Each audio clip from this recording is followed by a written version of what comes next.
Nuwun sedulur sugeng pepanggihan malih kalian kula Tubagus Purnama. Salam sejahtera buat kita semua dan semoga semua makhluk berbahagia. Rahayu, rahayu, rahayu ingkang sami pinanggih. Dalam video kali ini saya ingin mengulas tentang Tantra Pangiwa dan Panengen. Nah, Tantra Pangiwa ini banyak didiskreditkan atau disalahartikan menjadi ajaran yang sesat, sehingga tidak banyak orang yang mempelajarinya. Namun sampai sekarang tetap ada dipelajari. Nama Tantra Pangiwa ini sekarang sering disebut dengan Bhairawa Tantra. Jadi kita simak bagaimana cara mempelajari tantra-tantra ini, apa perbedaannya dan apa gunaannya. Monggo.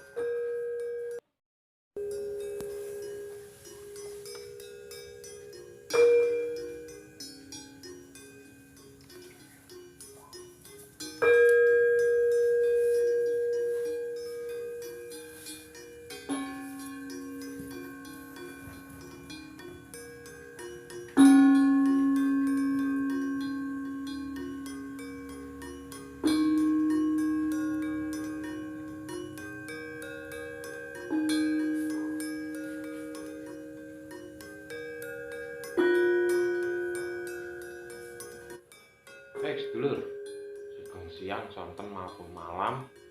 Bagi penjenengan yang menonton video ini kapan saja, saya ucapkan terima kasih atas dukungannya terhadap channel ini dengan like, subscribe, dan komen, karena sekecil apapun dukungan penjenengan sangat berarti bagi kami untuk pengembangan ilmu-ilmu Nusantara agar anak-anak generasi muda ini kembali kepada ajaran leluhur, atau sekarang di era zaman kebu mulih menyang kandangi. Nah, kita simak tentang ajaran Tantra. Tantra ini memang dibagi dua, ada Tantra Pangiwa dan Panengen. Kalau Tantra Panengen ini dia mengelola ego, mengendalikan nafsu, menahan, ditahan.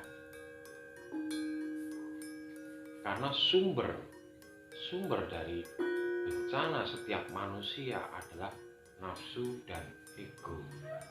Nafsu ini akan mengiringi angkara murka, akan mengiringi emosi, akan mengiringi kecemasan, ketakutan. Jadi sumbernya yang dianggap paling tinggi adalah nafsu dan ego. Nah, di dalam ajaran Tantra Panengen ini banyak metode yang dilakukan. Yang pertama adalah meditasi atau semedi. Nah, ini tujuannya untuk menahan dari hawa nafsu dan ego kita, untuk melepaskan pelan-pelan.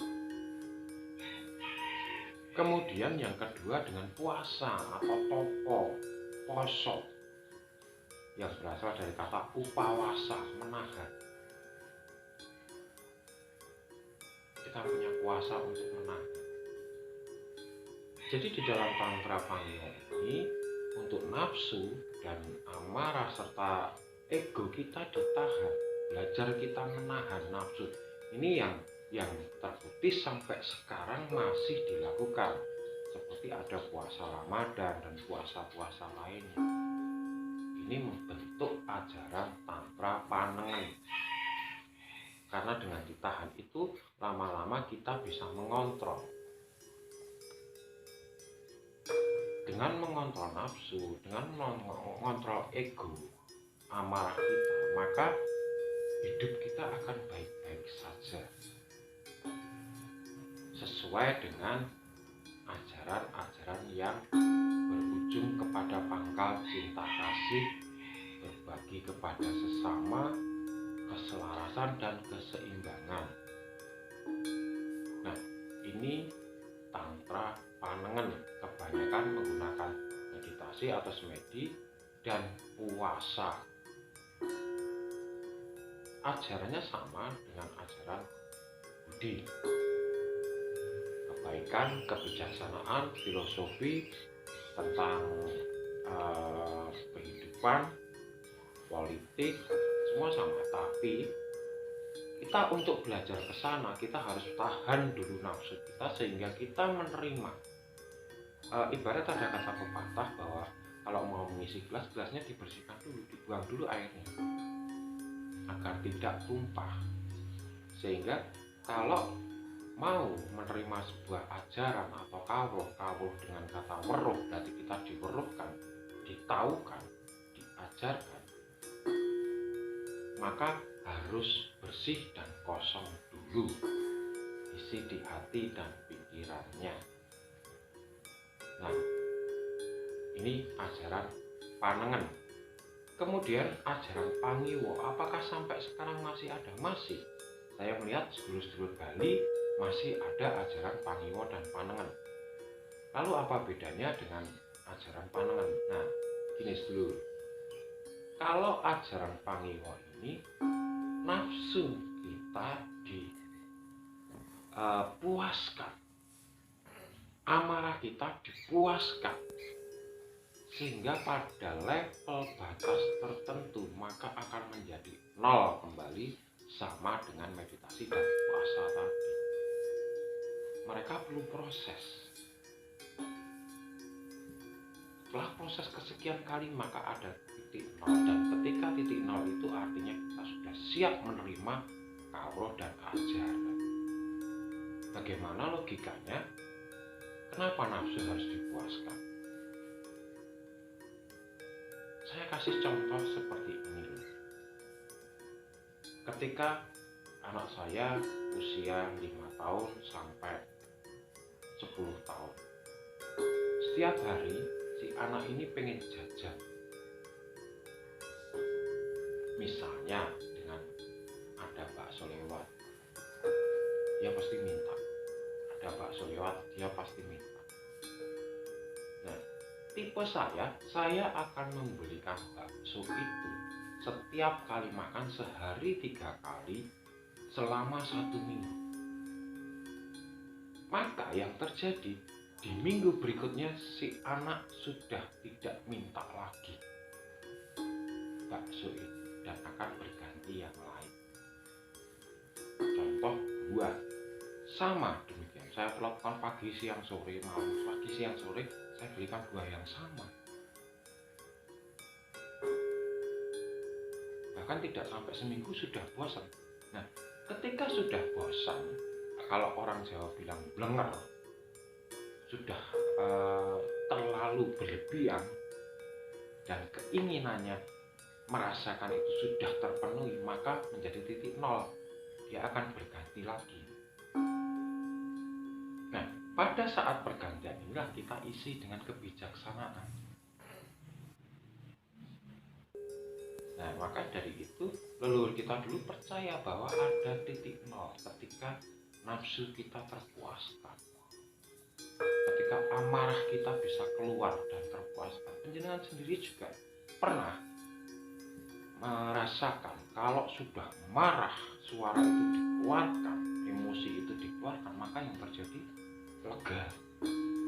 Kelegaan itu adalah titik nol. Nah, ini disalahartikan atau diplesetkan atau mungkin sengaja dikabulkan dengan seks bebas. Jadi nafsu antara seorang wanita dan pria harus dilepaskan secara bebas, sepuasnya. Nanti kalau sampai puas sudah. Tidak seperti itu.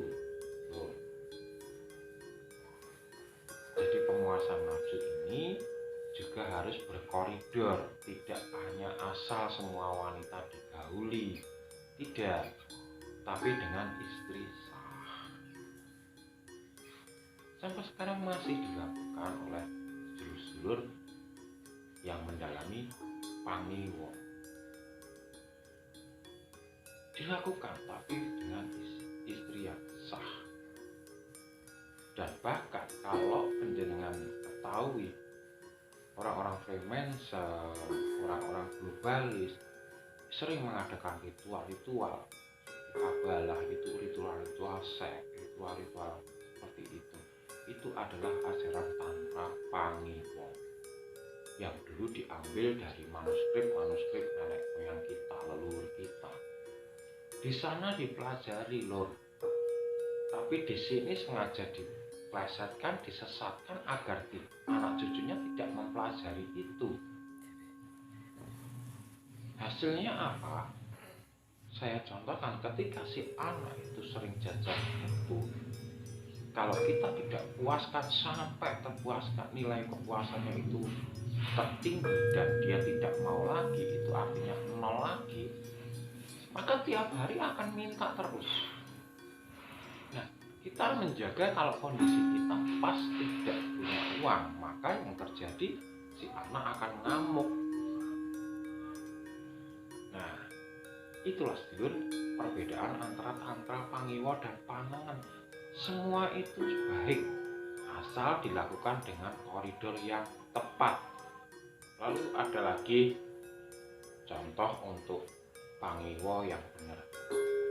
Kalau seorang pemabuk itu, maka tiap hari dia akan meminum. Tapi kalau misalnya satu hari ini saya minum mabuk, terus nanti minggu depan saya baru minum mabuk lagi, itu akan lama untuk mencapai titik nolnya. Tapi kalau tiap hari dibuat mabuk di tempat yang benar, tidak di luaran, maka yang terjadi tidak sampai 1 bulan dia akan berhenti. Entah dihentikan karena sakit, atau entah dihentikan karena dia sudah tidak punya uang lagi. Itu cara-cara menghentikannya. Nah, kalau sudah demikian, maka si orang ini tidak akan ingin mabuk lagi. Nah, tipikal tantra pangiwa ini adalah menghindari rasa penasaran. Jadi penasaran orang itu akan dipuaskan. Kalau sudah dipuaskan, maka tidak penasaran lagi. Sebetulnya tidak hanya di nafsu saja, tapi tentang keberanian pun tantra pangiwa ini selalu dipuaskan. Jadi banyak kita melihat ada orang yang menantang, selalu beradu ilmu, ingin berkelahi tiap hari, itu dipuaskan sampai ada titik nolnya. Ketika sampai di titik nol, maka orang itu sudah cenderung sudah pernah, sudah tahu, nanti paling ujung-ujungnya juga seperti ini. Nah, rasa itulah di titik nol. Nah, kenapa saya sebut saat ini ajaran Bhairawa Tantra atau Tantra Pangiwa ini banyak disesatkan? Kita ambil contoh di era Calon Arang. Seperti yang kita ketahui bahwa Nyai Natinggirah atau Calon Arang itu sebetulnya dengan Prabu Airlangga itu satu perguruan atau menjadi cantrik di tempat yang sama, tantri di tempat yang sama.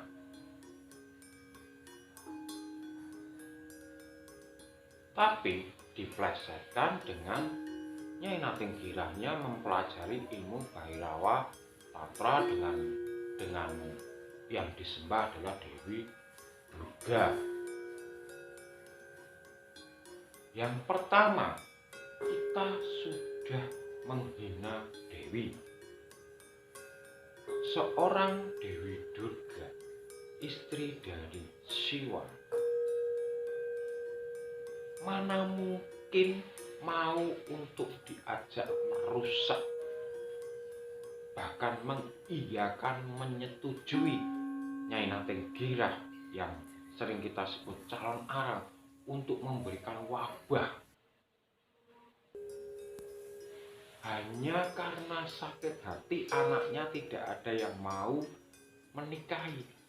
Ini sangat mustahil dan tidak masuk akal, Lor. Sangat tidak masuk akal. Dan kita sangat-sangat kesannya kalau saat ini berdosa seorang dewi mengizinkan untuk membuat kerusakan, kesakitan bagi masyarakat. Sangat tidak masuk akal. Kemudian Nyai Calon Arang sendiri dengan Prabu Erlangga itu adalah teman atau tantri atau cantrik di sebuah perguruan yang sama.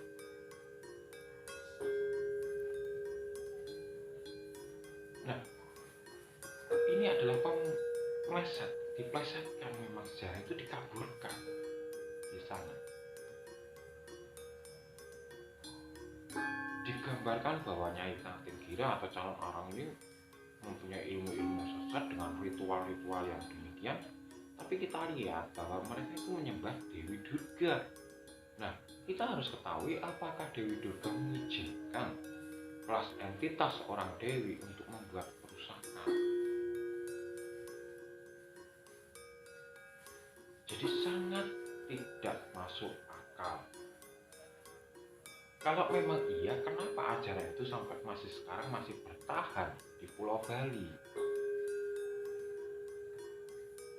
Nah, inilah lur penyesatan di awal dari sejak ini Calon Arang dengan Prabu Erlangga. Nah, kemudian penyesatan kedua itu ada cerita bahwa Prabu Kertanegara itu sedang minum minuman keras, sedang berpesta seks, sehingga mudah diserang oleh Raja Gelang-Gelang. Raja Gelang-Gelang inilah cucu dari Prabu Jayabaya. Nah, ini juga penyesatan sejarah. Karena apa? Sang Prabu Kertanegara itu sedang konsentrasi untuk ekspedisi seperti ekspedisi Pamalayu. Itu pasukannya dikerahkan untuk ekspedisi. Ekspedisi Pamalayu itu tidak hanya untuk perang, tapi juga budaya, juga pendidikan.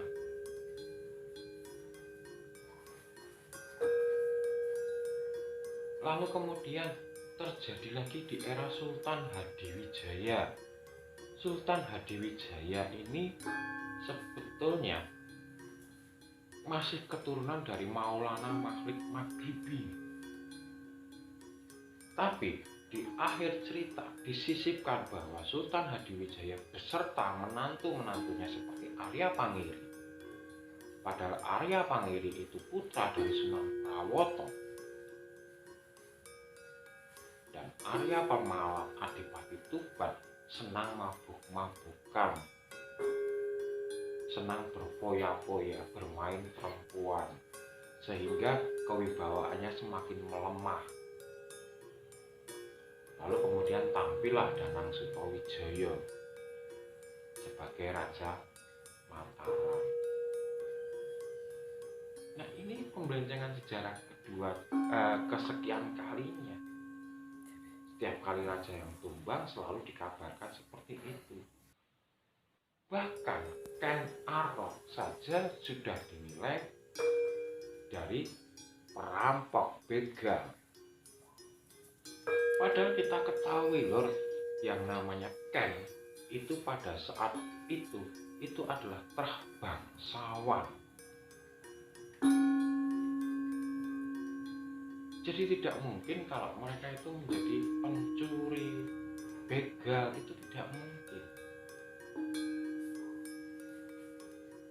Nah, cobalah, mari kita gali lagi sejarah itu yang benar seperti apa, tapi jangan terlalu meyakini karena sejarah itu ranahnya abu-abu. Jadi tidak semua itu bisa diungkap oleh sejarah. Tapi kita mendengarkan sejarah harus diiringi dengan logika berpikir yang benar.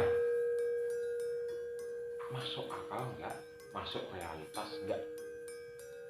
Itu yang perlu, jangan kita telan mentah-mentah.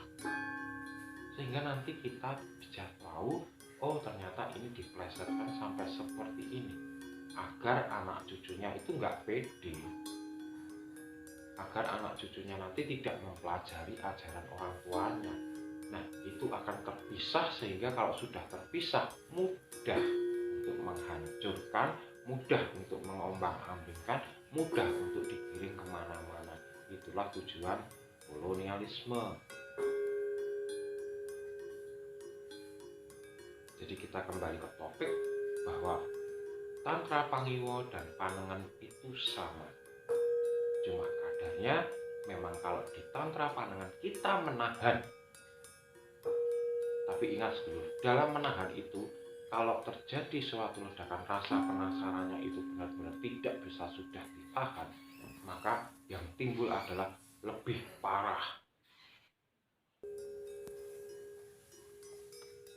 Seperti sekarang ini kita contohkan, kita sering belajar Tantra Panengen dengan puasa, dengan meditasi. Tapi yang terjadi ketika sudah tidak tertahankan, maka adanya pemerkosaan di mana-mana. Bahkan pedofilia, bahkan sekarang timbul LGBT. Ini adalah rasa penasaran yang tidak terpuaskan.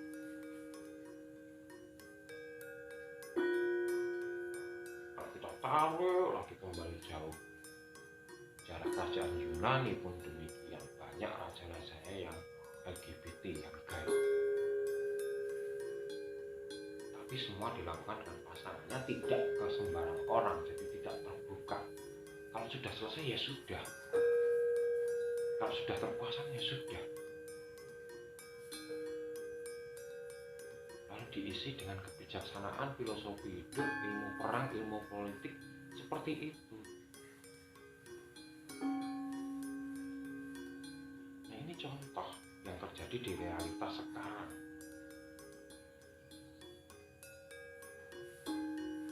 Maka dari itu, Tantra Pangiwa dan Panengen itu harus seimbang. Jadi, untuk ajaran Tantra ini sebaiknya Tantra Pangiwa itu dipelajari ketika masih umur belasan sampai dengan 25. Tapi setelah 25 selesai, maka kita akan lebih cepat untuk ke titik nolnya, lalu dilanjutkan dengan Tantra Panengen. Jadi kita belajar keseimbangan yin dan yang. Itu karena selalu ada, dan orang itu tujuannya menyeimbangkan, seperti alam ini, keseimbangan dan keselarasan. Demikian Lur, semoga bermanfaat, dan kalau ada salah kata saya mohon maaf yang sebesar-besarnya. Dan akhir kata saya dari Yogyakarta mengucapkan Rahayu, Rahayu, Rahayu, matur nuwun.